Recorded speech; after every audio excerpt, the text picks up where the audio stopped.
again, Matthew's task and his vision is to link the Old Testament prophecy with Jesus' birth, and so he is the one who focuses on Jesus being the son of Joseph, on the line of David, the son of David, but also it's the reason he records the appearance of wise men or magi or, and let me just say before I start this, okay.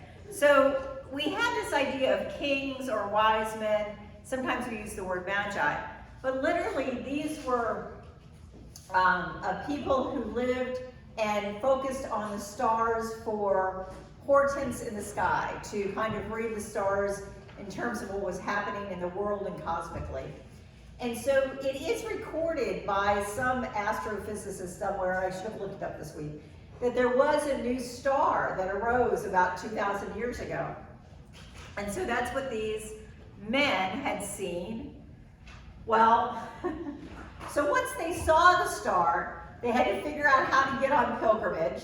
So you got to gather all your camels together and all your stuff, because you got to figure you're going to be on the road for a while. And from what we know, they traveled for about 2 years in order to get to Bethlehem. Of course, we just have 12 days between December 25th and January 6th for the 12 days of Christmas. It's not the ones that come before that you watch the movies on, okay? It's the ones that come after Christmas Day until Epiphany. And that's the event that Matthew records in the 2nd chapter. And so it says, in the time of King Herod, after Jesus was born in Bethlehem of Judea, wise men from the east came to Jerusalem asking, "Where is the child who has been born King of the Jews? For we have observed the star at its rising, have come to pay him homage." When King Herod heard this, he was frightened, and all of Jerusalem with him.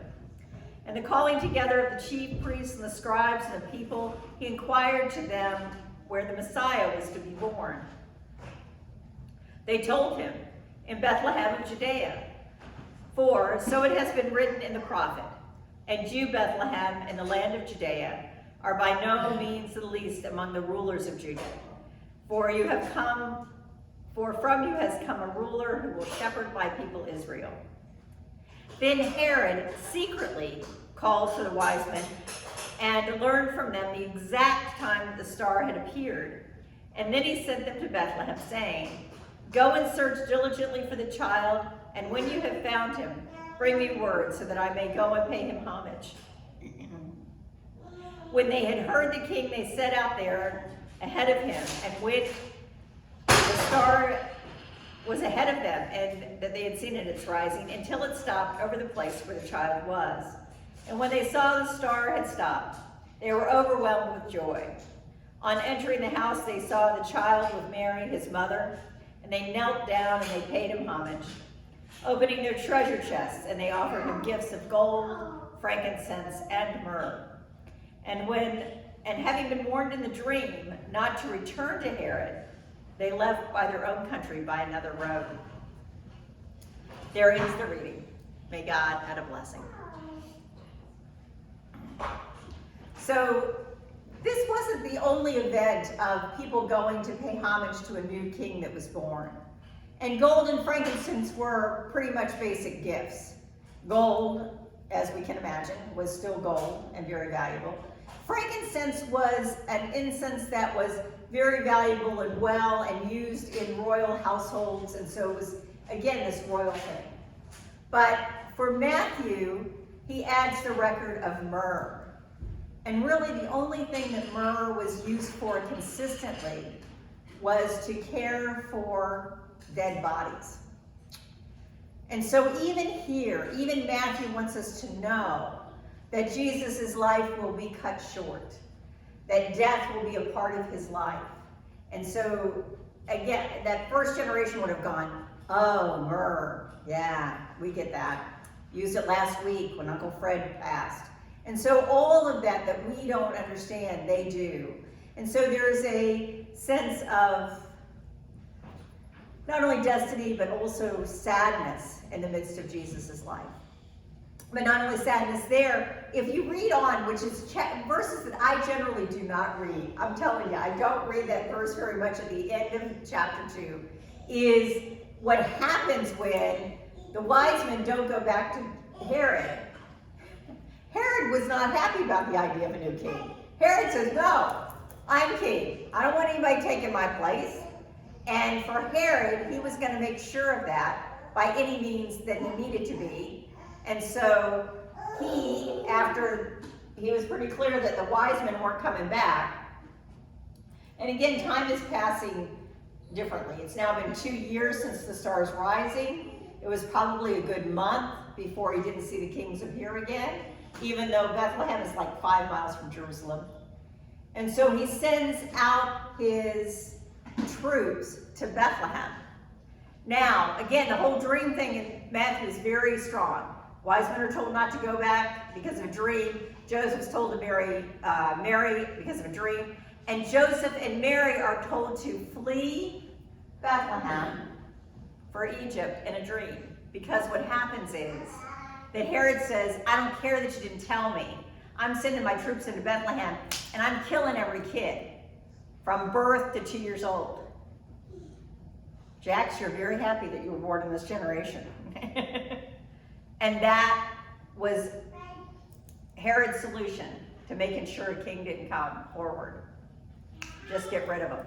And of course, for Matthew, he wants you to say, yeah, I remember. That's what happened when Moses was born. So he wants people to make all of these connections in the scripture.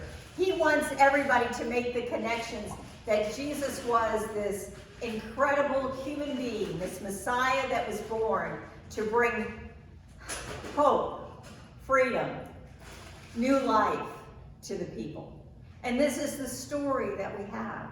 The story that Matthew wants us to know. That there was a cosmic change. A new star arose. It wasn't just about us who believe in God and Jesus Christ. It wasn't just us who are Christians or just us who are Jewish. It was the entire world that would be changed because of this child's birth. And so he says people came from other countries to pay homage to this global event, cosmic event. And so this morning, again, we remember that the kings came, they brought gifts, they understood what it was to come before the people, before God's only child, the Messiah. And I don't think the Magi, again, wise men, Magi, king, all of those words are interchangeable here. I don't think they really knew who this person was, but they knew that he would make a difference in our world, which in fact it did. And so what you did was you brought gifts. So they brought, again, gold, frankincense, and myrrh. And so in the Christmas season, gifts have become a part of that event. I don't know if you guys remember, but I read it again this week, The Gift of the Magi, just because it's been a long time since I've thought of it. And of course, The Gift of the Magi is this wonderful story. It was originally published in 1905, which I really didn't know. But, and so it's a different world than our world in so many ways, if only because of inflation. Because the story says that it's a couple who are not poverty-stricken, but again, very much working poor. So in 1905, before welfare, before anything else, we're just working poor. And we're paying $8 a month to rent our place. So that's the kind of the baseline there, $8 a month to rent our place. And the wife, by scrimping and scraping and hoping and dealing with the grocer, with everybody else, has managed to save $1.87. And she wants to buy a gift for her husband. And like, $1.87 even in our world is not going to get you much. But it's Christmas Eve, and she wants to buy him a gift. And she knows she can. Not with $1.87. And so as she goes to comb out her hair, that's something that she loves. Again, I know about loving hair now. It's long, it goes all the way down her back, just this beautiful hair. That again, early in the 19th century, that's would have been what women did. They grew their hair out long, long, long, Put it up. She remembers that there's someone in town who will buy hair. So she goes to her and she says, will you buy it? Oh yeah, I'll buy that hair. Nice hair. I give you 20 bucks for it. Just do it quick before I think about it. Just give me the money. So she gets the money, now less hair. And she knows that one of the things that her husband has that is a prized possession is a gold pocket watch that was passed down from his grandfather to his father to him. And he doesn't even take it out to look at it much because it's on this old leather band that, again, might not hold, and so you don't really look at it too much, just in case something might happen to it. But she looks all around town, shops all that afternoon, and finds this beautiful platinum, timeless, wonderful gold watch chain and purchases it for $21. She's got 87 cents left, but she figures, okay, I'm ahead of the game. And she goes home and she's so excited, you know, kind of has dinner ready for her man when he comes home. Again, 1905. It's getting there. And she's so excited when he comes in the door. She says, it's Christmas Eve. Isn't it wonderful? And all he does is kind of drop jaw, stare at her, because her hair is not pinned up. Her hair is short and curly, because she took the curling iron to it, thinking, you know, I'm going to try to make the best of a bad thing, right? And all he does is go like this. Oh, you're upset about my hair. Maybe you thought that was my beauty. Maybe you don't like me anymore, because I don't have any hair, really. Again, I know about this now. I don't have any hair.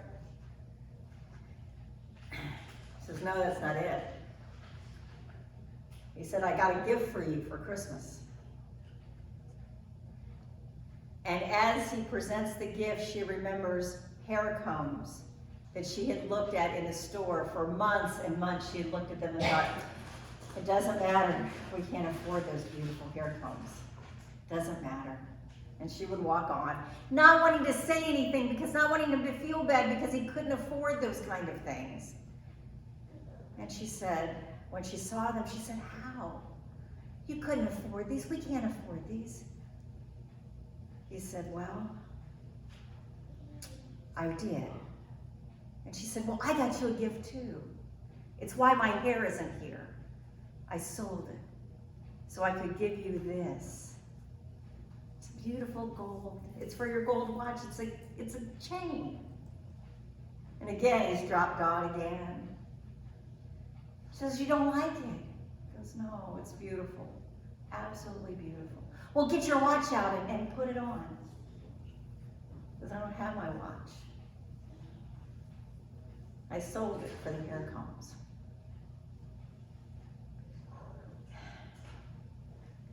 The gifts that were given out of love and care, out of knowledge and understanding of those human beings, were given of themselves.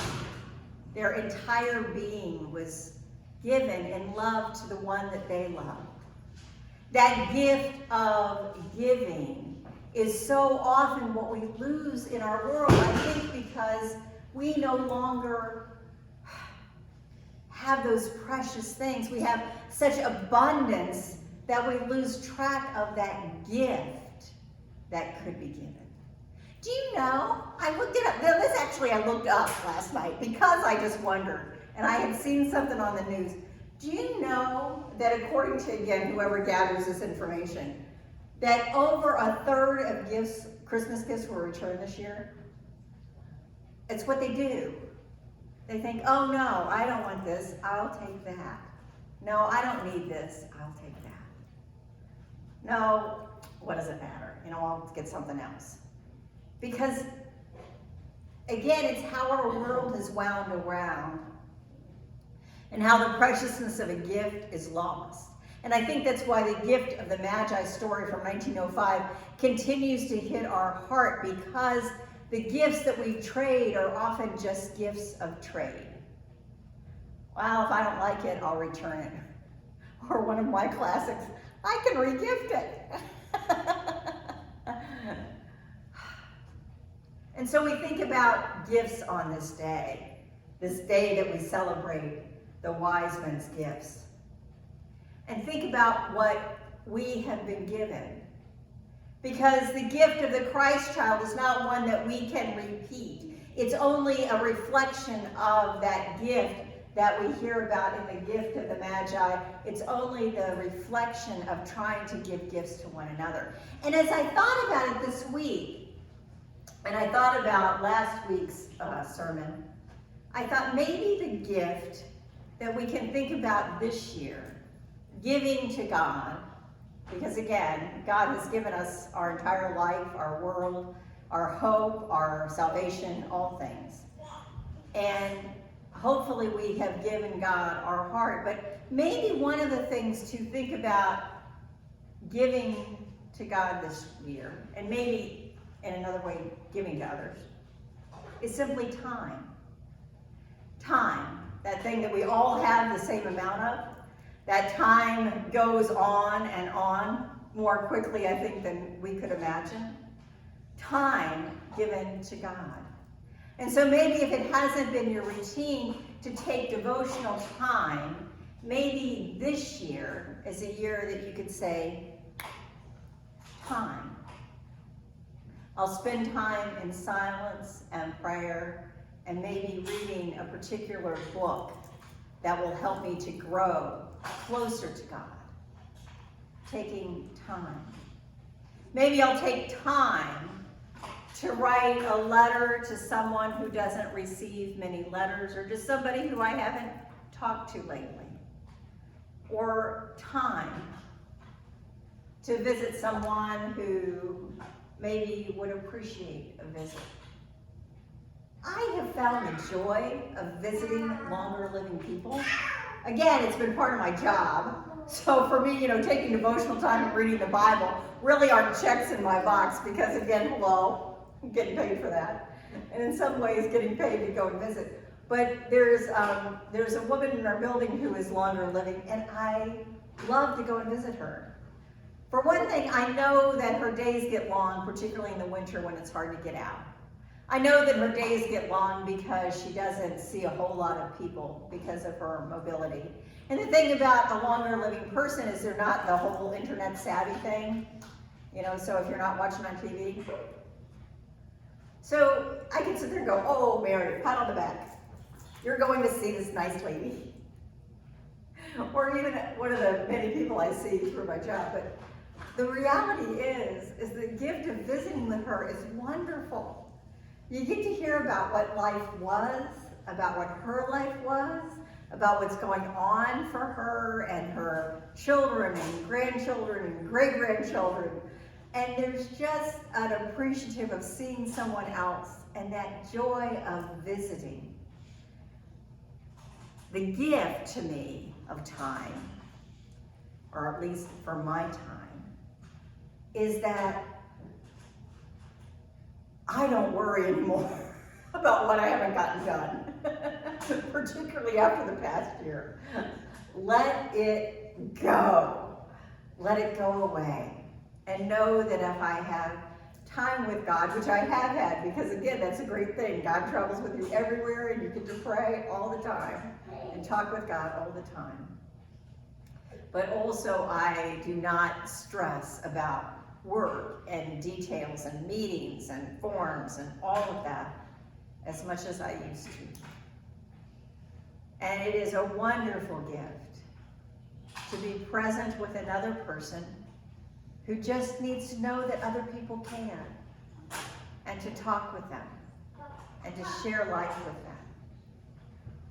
So whether it's through visit or through writing a letter or through something, I guess my challenge to myself and to us today is to think about how our time is spent.